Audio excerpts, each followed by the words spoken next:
This is Thinking in Public, a program dedicated to intelligent conversation about frontline theological and cultural issues with the people who are shaping them. I'm Albert Mohler, your host and president of the Southern Baptist Theological Seminary in Louisville, Kentucky.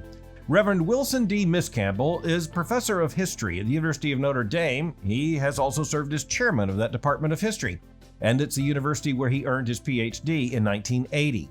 A native of Australia, Professor Miscamble has enjoyed a distinguished career as historian, particularly an historian of American foreign policy since World War II. He's a two-time recipient of the Harry S. Truman Award for his books, George F. Kennan and the Making of American Foreign Policy, and From Roosevelt to Truman, Potsdam, Hiroshima, and the Cold War. But his most recent book is the topic of our conversation today, American Priest, The Ambitious Life and Conflicted Legacy of Notre Dame's Father Ted Hesburgh, and it's going to be a very interesting conversation. Professor Miscamble, welcome to Thinking in Public. Thanks very much, Dr. Mohler. Pleasure to be with you.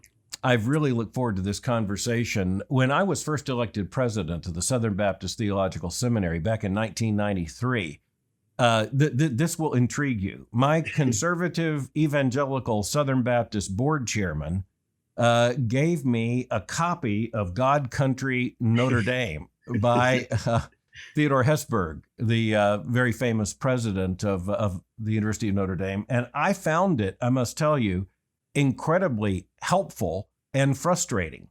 And that was my first really, I knew who he was, but that was my first real, engagement with him.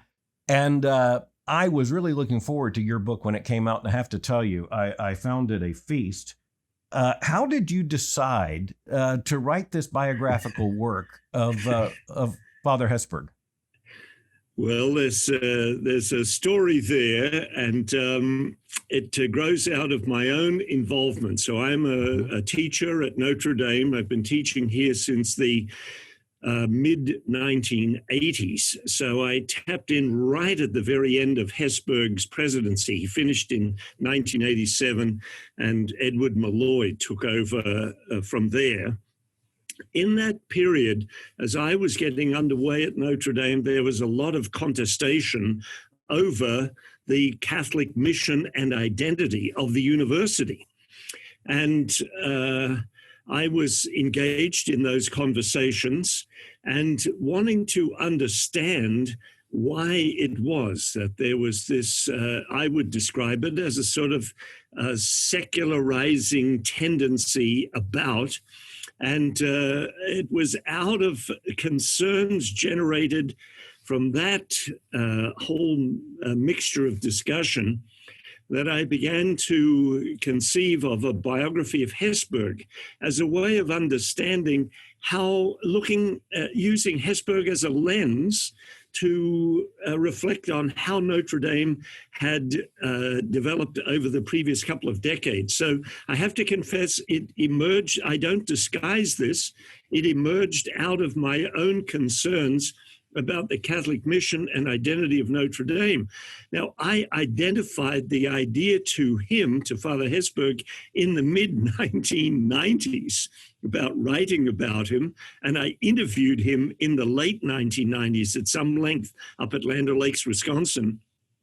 But I waited until his death, so he died in 2015, until I set about writing the book. So there was a long gestation period for the book, but that's how I came to it. I wanted to understand the journey that both Hesburgh and Notre Dame, I thought it would allow me to tell some stories about religion and public life and religion and higher education in America.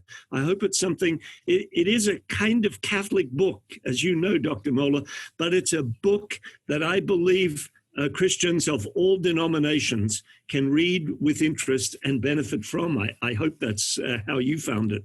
Well, absolutely. And that's why I've been looking so forward to this conversation. So when I tried to understand what was going on in evangelical higher education, and that long before I came here as president, actually when I was even here as a doctoral student, I began trying to trace the process by which academic aspiration or cultural aspiration on the part of institutions ran into dissonance, let's just say, with the convictional basis and the ecclesial control over these schools. So in the Southern Baptist context, you had so many schools that broke relationships right in the midst of the controversies of the 20s and the aftermath of the Depression. And then an entire new round by the time you get to the 1980s and 90s.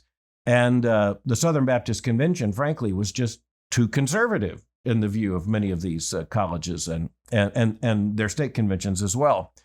But it was actually seeing the parallels with the Roman Catholic experience that I think became very instructive. And of course, James Burchell, who was the provost there at Notre Dame, wrote the great book, The Dying of the Light, on the disengagement of American religious universities from their church accountability, their church roots. And most of the institutions he covered, by the way, were Protestant institutions. Yes. And then with Theodore Hesburgh and Notre Dame, I mean, Notre Dame's just an American fact. And if American Protestants don't know much about Catholicism, they certainly know something about Notre Dame. Yes. And it symbolizes Catholicism. And Hesburgh was, to Notre Dame, I would argue, what Woodrow Wilson was to Princeton. He was the transformative president who created an institution basically on the same real estate, but a very different institution. And in reading his own autobiography, God, Country, Notre Dame, I have to tell you, a part of me as a young president here thought, I want to do exactly that. But far more of me thought, I want to do exactly the opposite of that. Because by the time Hesburgh left office as president of Notre Dame, arguably, Notre Dame was less Catholic than it was when he arrived. And you tell that story, and it's simplistic to put it that way, but that's basically the story you tell, where Theodore Hesburgh had incredible ambitions for Notre Dame University, but by the time he left, the school was basically outside the control of the religious order that had established it, and was redefining what it meant to be Catholic.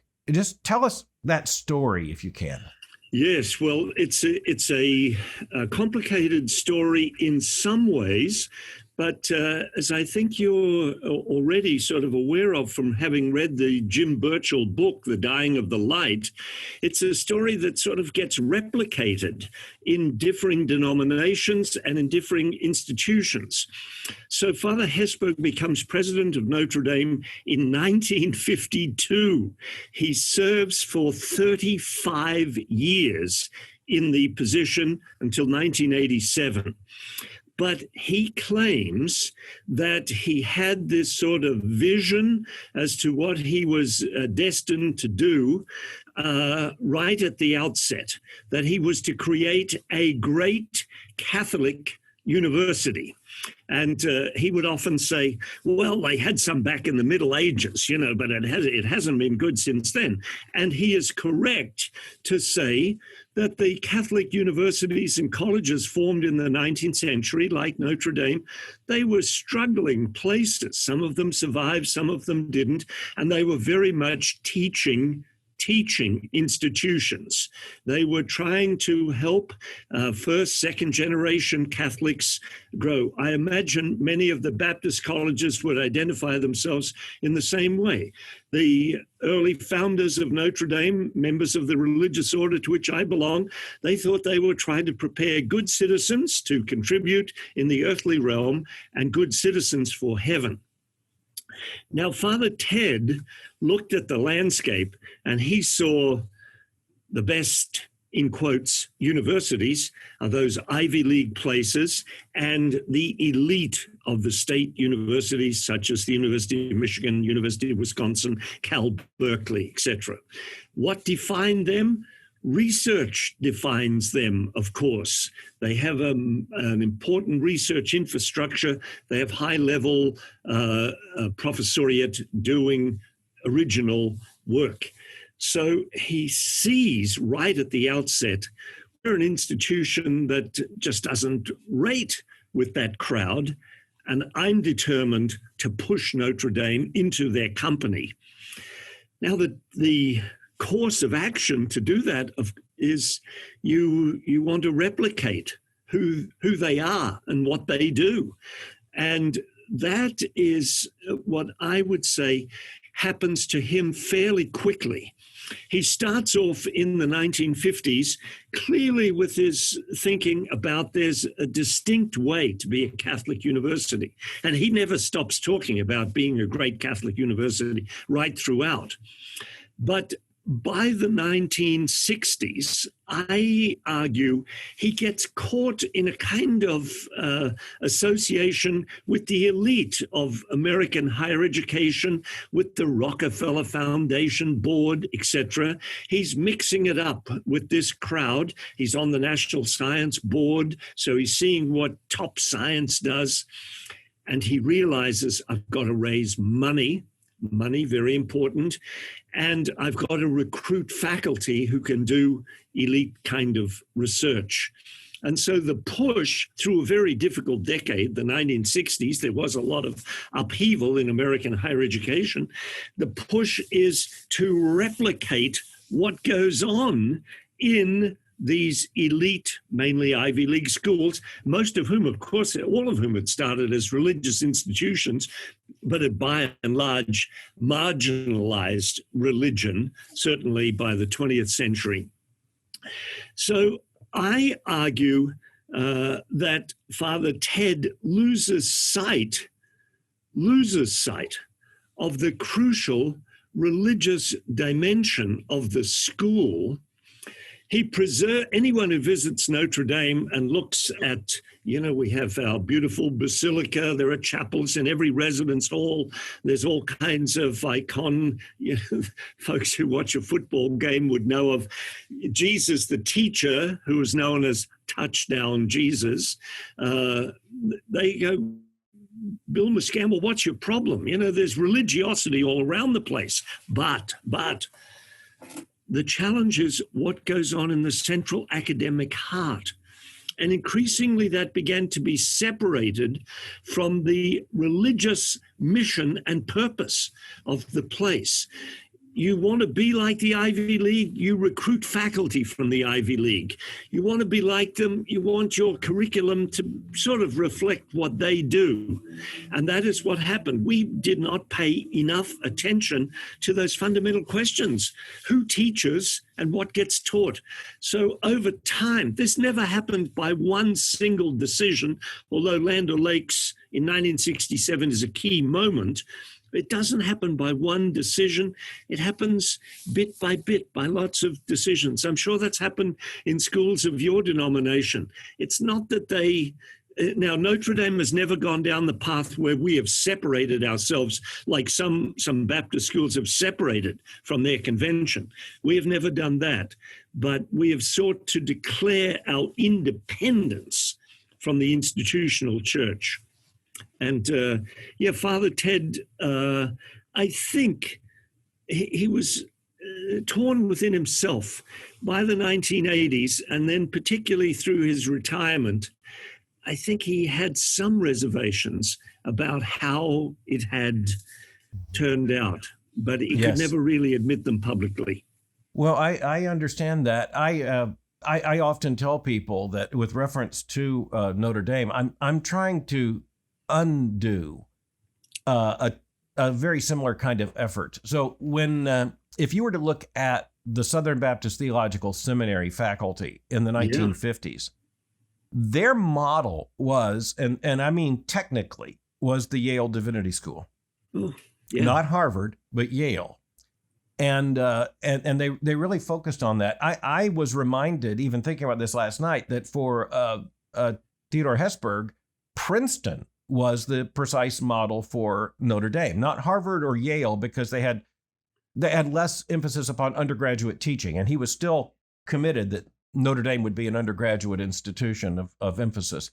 But I was elected here in 1993 as a part of a conservative recovery in the Southern Baptist Convention to bring the school back to theological accountability and what is in the Protestant world a a very clear confessionalism, and an accountable confessionalism, and at the same time to make certain that it was unashamedly committed to Christian scholarship. But all before me was the model of Theodore Hesburgh in Notre Dame. And I understand the temptation. I want to say that. I understand the temptation. He writes about going to Notre Dame when the religion courses taught to undergraduates, where he said no greater than high school level. And there just wasn't much academic aspiration. And that was true of a lot of evangelical institutions for decades in the 20th century as well. The problem is that you have to decide whose rules you're going to play by. And the reality is you can't be a Princeton now unless you're going to play by the same rules as Princeton.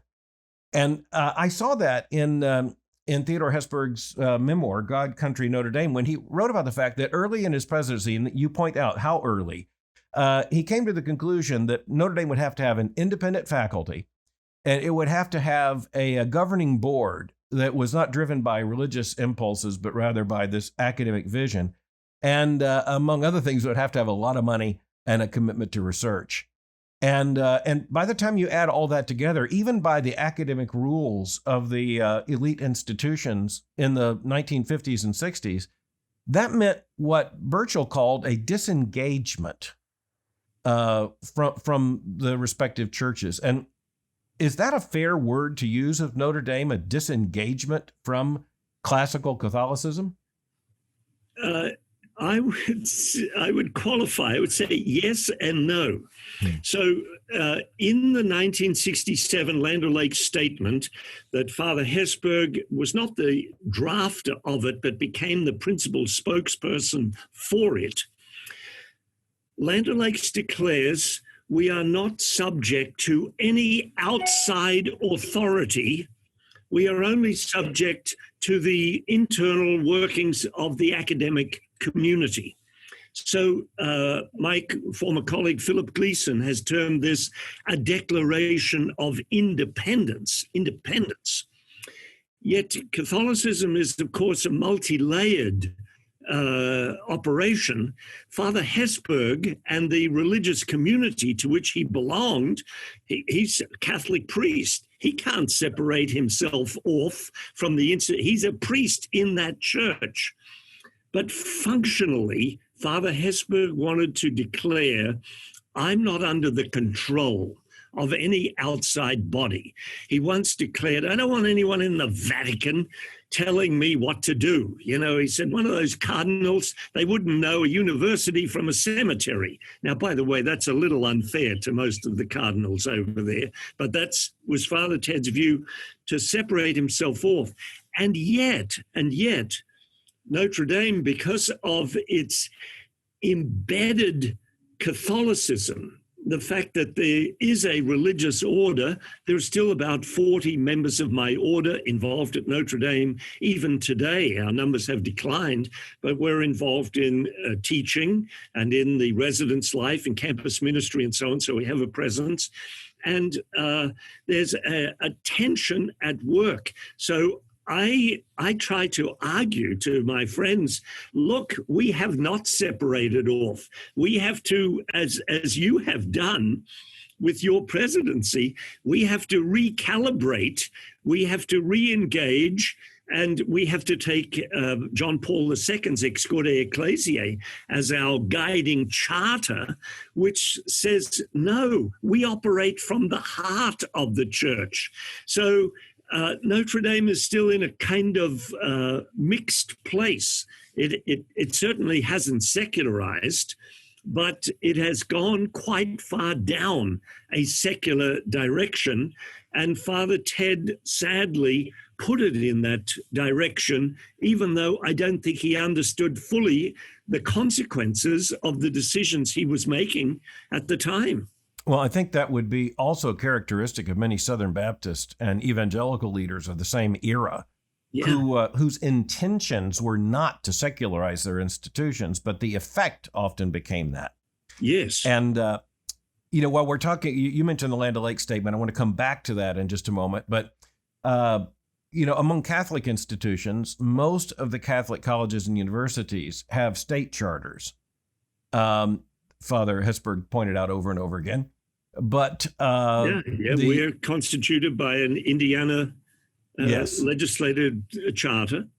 But the Catholic University of America is a pontifical institution and thus is governed differently. I say that in order to make clear that the institutions of the Southern Baptist Convention itself, not of the state conventions, but of the Southern Baptist Convention itself, and at the head of that, its first institution, which is the institution I lead, we're all Baptist pontifical institutions. That is to say, our boards are elected by the denomination itself, by our churches. And so we don't have a self-perpetuating board. And so, when I speak to Catholics, I say, we're like CUA. We're not like Notre Dame. And that's how conservative Southern Baptists were able to regain control of their institutions. It's because they had the power to elect trustees. And so that was the determining issue. And eventually they hold the charter. They decide what the institution is. And it may take us off in a bit of a side direction, but you're mentioning trustees. The important role that trustees play, it's a great regret of mine, because Notre Dame has had some fine trustees, but many of them are selected more for their giving potential. And, there are various buildings on campus that reflect trustees' names, but they have not been as attentive to fidelity to mission as one might have hoped the trustees would have been over, this 5-decade period. Yes. Can I just share with you, speaking of going off the main road here for a moment, I have to share with you an interesting anecdote about one of my visits to Notre Dame. Yes. And I was visiting and was kindly being shown about the university by the provost office. Yes. And we came to the Eck Center, the big student center. And as an historical theologian, I was very intrigued by that. And so I said, I'm just frankly kind of amazed that in the middle of this, landmark Catholic institution in the United States, there'd be this massive center in honor of Johannes Eck.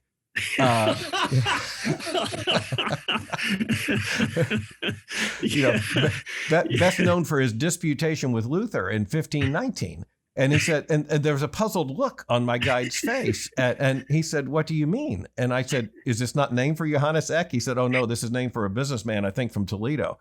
But it was so sometimes we can read more theology than is actually there. Yes. I don't think Johannes is going to receive any particular attention at Notre Dame. Yes. I think Frank Eck was the person who it was named for. Well, I found that out. And as a president, I appreciate those donors. So yes. I'm all for generous donors. Yes. But I'm for generous donors who understand the significance of the mission and their own role in making sure the institution stays faithful to it. Absolutely. Now, in your history, and that's absolutely crucial, in your history, you go back to the fact that Father Hesburgh, Theodore Hesburgh, he began to lay out his vision for Notre Dame and basically got his board to adopt this plan. And then after that, he wanted to bring other Catholic institutions into that same system, and thus the Land O'Lakes meeting and the statement you spoke about. And as someone who deals in the history of the secularization of American colleges and universities, I go back to that statement over and over again. I think it'd be helpful if you just explained what that is. And Land O'Lakes is a retreat center owned by Notre Dame, so that's where the meeting was held. Yes. So Land O'Lakes is in northern Wisconsin, actually the border of Wisconsin and the Upper Peninsula of Michigan crosses through some of the lakes on the property, and Father Hesburgh, it was a place in the world that he absolutely loved, spent time there every summer. He would take books up to read and listen to classical music and to the loons on the lake and so forth. So it was a place that was near, by the way, he was a great fisherman as well, so he loved to fish up there.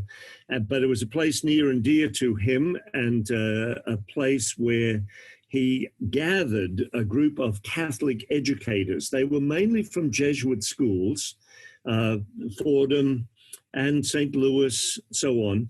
Many of these schools were going through Boston College. Many of these schools were going through perhaps a similar experience as Notre Dame. They had significant leaders. These were fellows who wanted to sort of separate themselves off from some of the restraints from being part of a religious community where you had to get permissions for various things.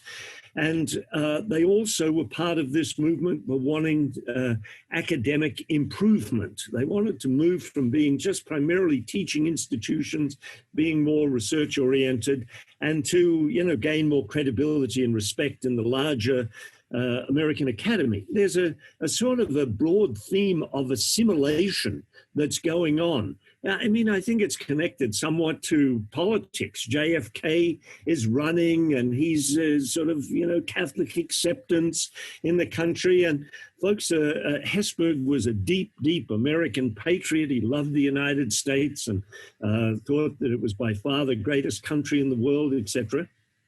Anyway, Hesburgh gathers these educators together as part of a sort of discussion group and conference preparing for a larger meeting of the International Federation of Catholic Universities.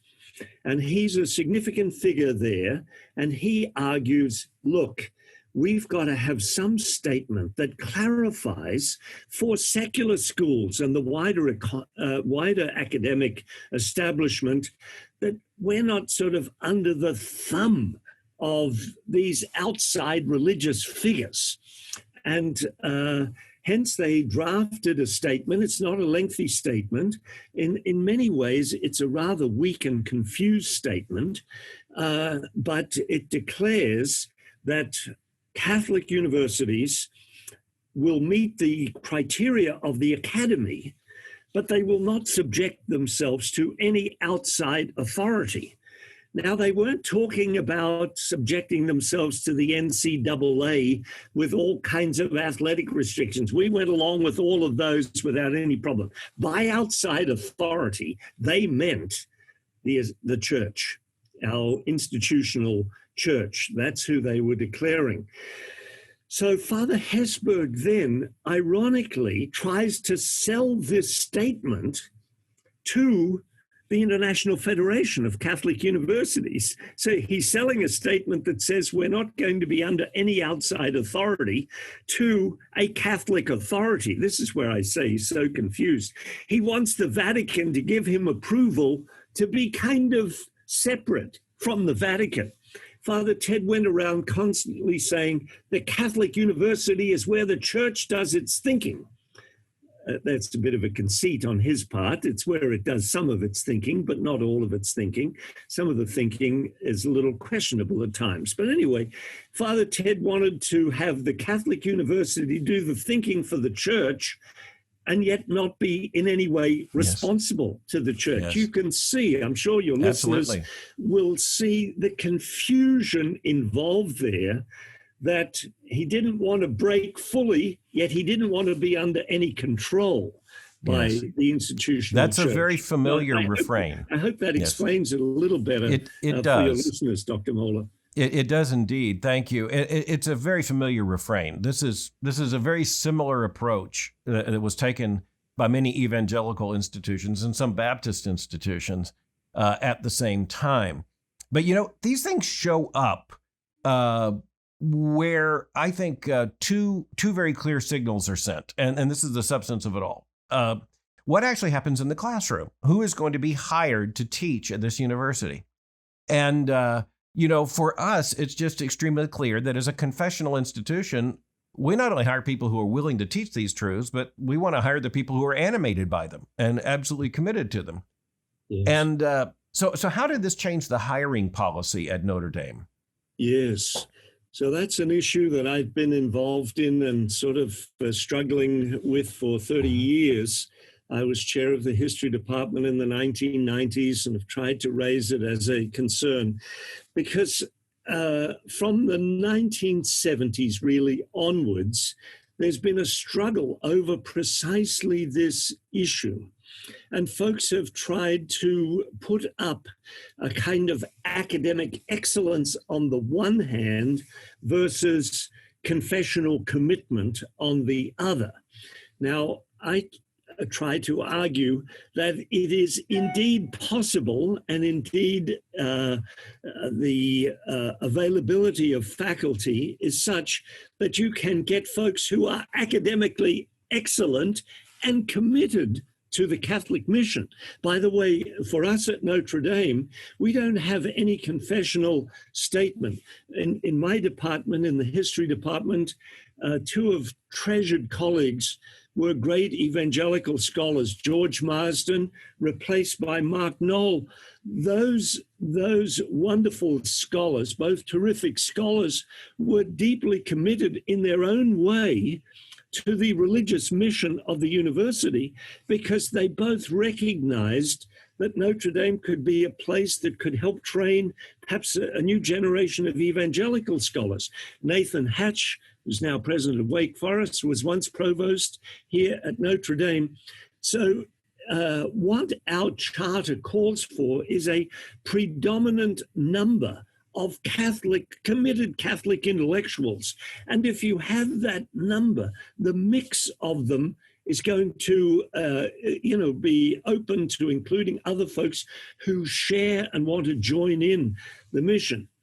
Sadly, I would say we have not been as attentive to this as we should have been, and there are often battles over faculty hiring, as I'm sure there are in evangelical colleges. And this is, I have good friends. I have good friends at Baylor, and I know this has sometimes been an issue at Baylor as well.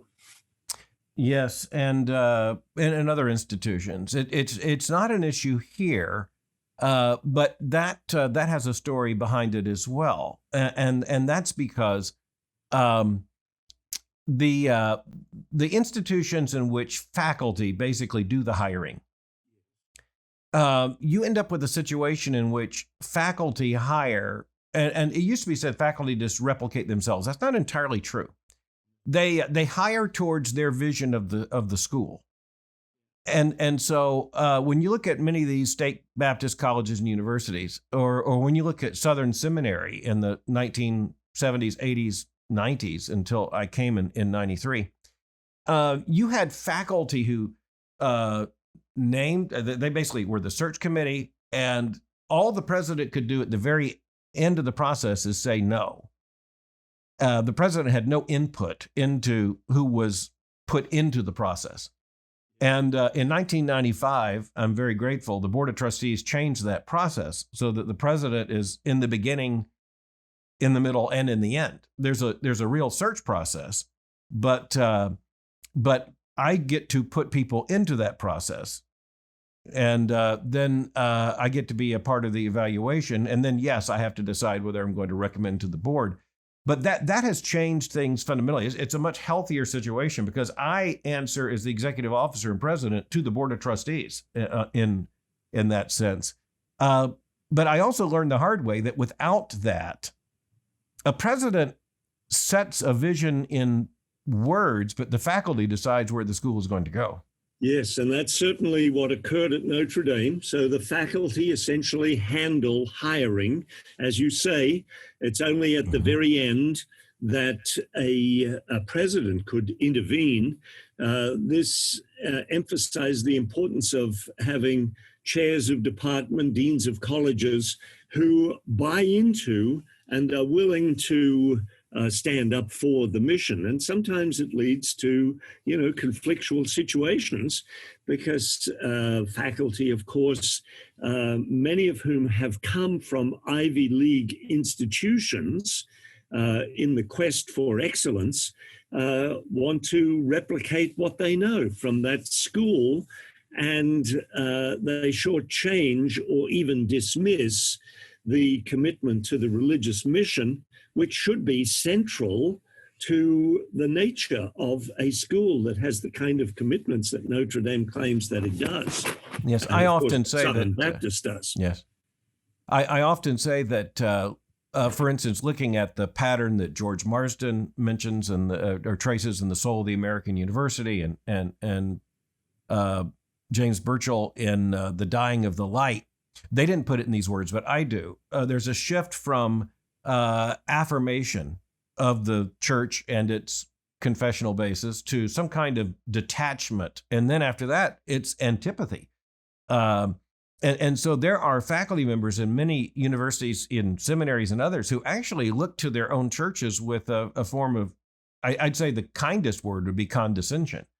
I was reminded at one point of that, I dare say, when I reread God Country Notre Dame, when Father Hesburgh said that his critics tended to be little old ladies wearing tennis shoes, and those in the far right, and I was thinking, I hear refrains of why in the evangelical world I hear many leaders say, or not so much now, but in the past, say things like, "Well, that's just the little old ladies in tennis shoes." Yes, yes. Father Ted began to move. Of course, in the book, I tell the story of his leadership of Notre Dame, but I tell also of his very extensive involvement in American public life. And that involvement in American public life, they're related in a way. I separate them out just for understanding the story. But Father Ted's journey from working with the Rockefellers in the late 50s and then very much involved in the Civil Rights Commission through the 60s, and his admiration grows for Lyndon Johnson. But then he still had a friendly relationship with Richard Nixon until they had a rupture. Nixon fired him as chair of the Civil Rights Commission. By that point, Father Ted is deeply embedded in a liberal establishment in America. He wants their regard. I suggest that he had become sort of somewhat dependent on the approval and regard of the sort of New York, Washington axis. He loved leaving South Bend to go off for a Blue Ribbon Commission meeting in New York, or something of that sort. And his associates and friends began to be much more on the liberal side, and he became somewhat dismissive of more conservative Catholics who were concerned about the life issues. It's not that Father Ted was ever a suspect, but he just didn't make the life issues a very important matter of his public concern. And so it became easier for him to dismiss the complaints of serious Catholics who were worried about the direction of Notre Dame. He was getting the approval of the East Coast establishment. What were these little people, carping at him? Who could really care about them? It became increasingly, I fear, his attitude. Well, in the book, you mention, reading from page 288 here, speaking of Theodore Hesburgh, he decided not to make opposition to abortion one of the great issues in which he would engage. And you say at the very moment he had reached a pinnacle in his accomplishments on civil rights and had won the regard of key groups in the society, he refrained from using his power and influence to fight for the unborn.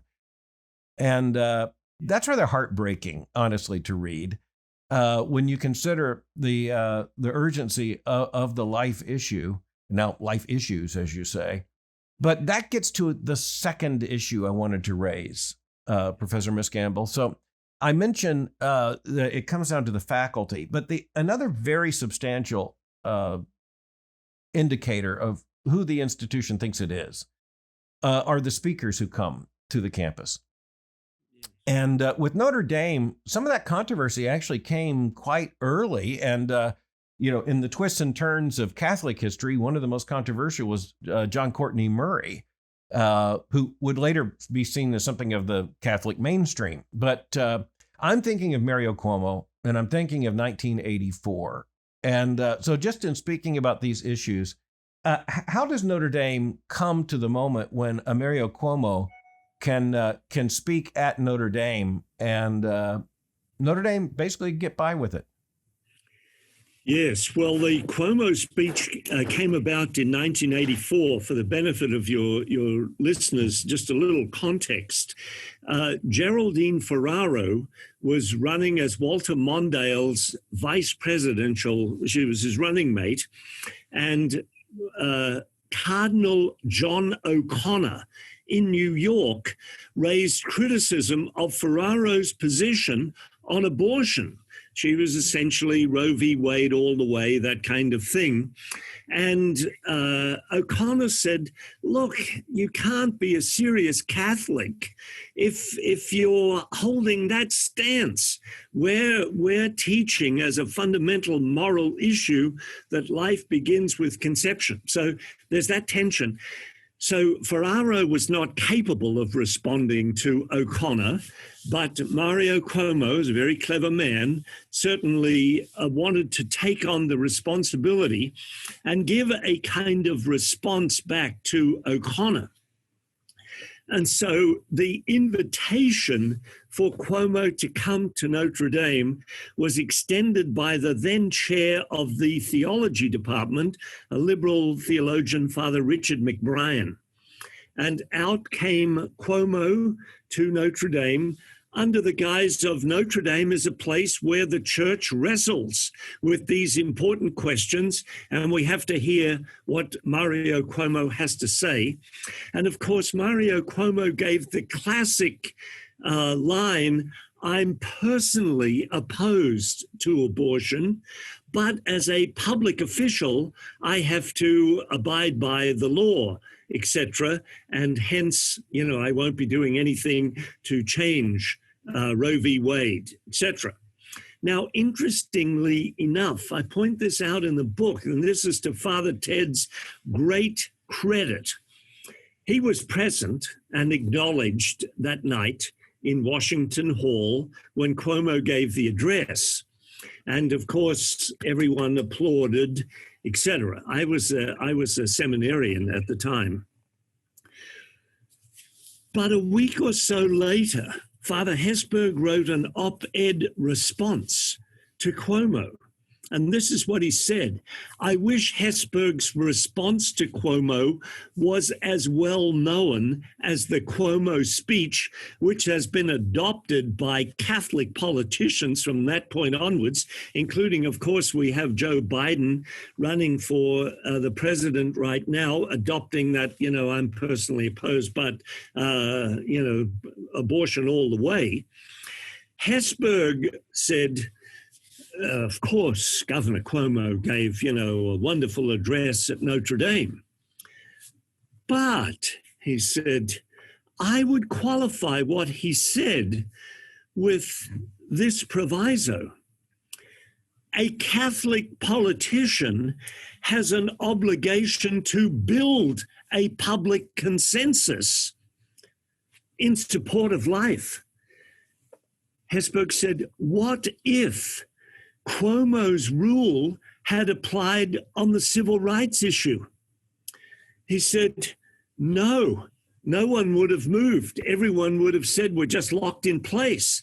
There was an obligation, a moral obligation on politicians to build a consensus in support. Of course, Father Hesburgh was very proud of his own record on civil rights. Build a consensus in support of the Civil Rights Act of 64 and the Voting Rights Act of 65. And Hesburgh said to Cuomo, you have a duty to build the very public consensus, not to say, oh, I'm personally opposed, but the public thinks otherwise. And I never saw a decent response. Hesburgh's response to Cuomo got lost in the weeds, lost in the shuffle. So Notre Dame did host the address, that's for sure, but it was not as if they gave Cuomo a full stamp of approval. Hesburgh, as president of the institution, was trying to push back, but sadly, everyone just remembers the Cuomo address and that it took place at Notre Dame. By the way, I'm trying to write a book about Catholic politicians, and I'm going to explore Mario Cuomo and a personal hero of mine, Governor Robert P. Casey of Pennsylvania, who was a rough contemporary of Cuomo's. Absolutely. In that study. Well, I would look forward to reading that as well. As long before this, I read your work on George Kennan and American foreign policy. So it's as if we're having a conversation by book when we're not having it in person. But, this is an issue of great moral and academic interest to me. This argument about being personally opposed to abortion, but refusing to impose that. Because on the LGBTQ issues, we're hearing the same thing from many, and it's not just Catholics, it's others as well. And so trying to do a forensic study on this, I was led back to the fact that there was a meeting with members of the Kennedy family. I'm sure you're familiar with it, in which you had figures who came up with that rationale as a way for eventually it was Ted Kennedy to run on pretty much. People forget Ted Kennedy was once classically pro-life, at least in terms of his stated beliefs. But he changed, and that has become a widespread argument. It's unique to Catholicism in one sense, but only in a very limited sense, because there are others who try to pick up the very same argument, and some left-wing evangelicals have tried, and I think are tempted right now by, especially on the LGBTQ issues, just saying, well, this is my personal conviction, but I don't translate that into public policy. And even some would go so far, as Governor Cuomo did, as to argue that it would be a violation of the separation of church and state to impose, morality. But of course, every law imposes morality. That's an illegitimate argument. Yes, there was an irony at the time. Cuomo was an opponent of the death penalty, as right. Indeed I am myself. But in the state of New York, the public consensus favored the death penalty. So he was caught on his own petard of there were certain issues where his moral convictions outweighed what might have been the broad public consensus. A leader is elected to bring to office deep moral convictions as to right and wrong. And Mario Cuomo, I see him as quite a tragic figure who has misled a generation of Catholic politicians down a really sad path. Hopefully there might be a new generation of them emerging. One lives in hope in that regard. Well, I have to say, with a genuine respect and gratitude, I'm very grateful for many at the University of Notre Dame who have contributed tremendously to the American conversation in a very healthy way. I'll just say the name Amy Coney Barrett, whose scholarship as a law professor at the University of Notre Dame I have tracked for years, along with many others. And it's a big institution. And so there are some very fine scholars teaching there who've contributed mightily to our even the conservative movement in the United States. And I deeply appreciate that. Yes, absolutely. It's you're mentioning Amy Coney Barrett. Prayers for her as she prepares to go through it's going to be a bit of an ordeal next week, I expect. But our law school at Notre Dame has some wonderful faculty who have really wrestled with some of these fundamental questions that sort of connect religious liberty and various of the life questions, etc. And of course, as we know, the law is so important in the United States. What's determined in the courts, etc., influence so much of social and public life in this country. But that's what I would say in a more general way. Beyond the law school, there are still terrific Catholic faculty and other faculty who believe in this mission. So I always say to folks, there are a sizable group of folks who are pretty critical of Notre Dame in toto. And I say, no, we're a place where a kind of battle is being waged for the overall direction of the school. And we have to hope that the Holy Spirit guides those who want the school to be faithful to its religious mission, to continue to be courageous and to contribute here in very important ways. Well, I know that's a word from the heart as well as from the head. And it reminds us of how there is a succession in these arguments and models. And so, Princeton wanted to be the American Cambridge, and Yes. Notre Dame wanted to be the Catholic Princeton. And, back a decade or so ago, we heard that Baylor wanted to be the Baptist Notre Dame. So there's a genealogy, here I'll that just goes. be content if Notre Dame is its own Notre Dame. We don't Yes. have to model ourselves. Yes. We have to shape and define what a Yes. good, we don't have to use the word great, what a good Catholic university should do. And if we can accomplish that, I think we will have some ripple benefits for other schools, that they will see that this model of higher education, which is distinctively located in the United States and borrows a lot from other American universities, but has its own core that grows out of its religious commitments. Yeah. Professor Miscamble, this has been a most engaging conversation and very profitable. I want to thank you for joining me today for Thinking in Public. Thank you so much. It's been a pleasure to be with you. Thanks so much, Dr. Mohler, for all that you do. God bless you.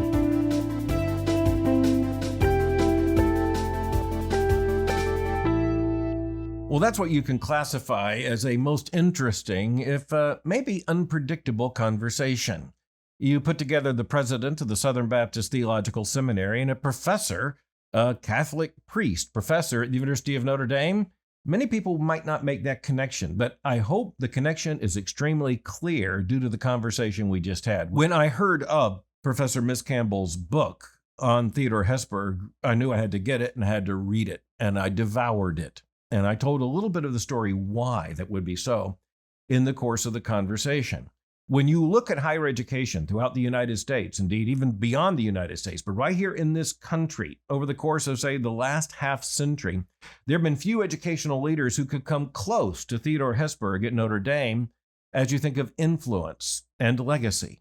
But it's a mixed legacy, and it's one with which I have had to deal as president of the Southern Baptist Theological Seminary. As I said, it was the chairman of my own board, a conservative evangelical Southern Baptist, very involved in the conservative resurgence in the SBC, who gave me Theodore Hesburgh's book, God, Country, Notre Dame, as a gift and wanted me to read it. And I devoured that. But I also, as I said, came to the conclusion, I want to do a part of what Theodore Hesburgh did at Notre Dame, but I want to undo a larger part. But in any event, I was indebted both to Theodore Hesburgh for the model and to Wilson Miscamble later for telling more of the story. It's a story that, as I said, needs to be told through books such as James Burchell's The Dying of the Light and George Marsden's The Soul of the American University.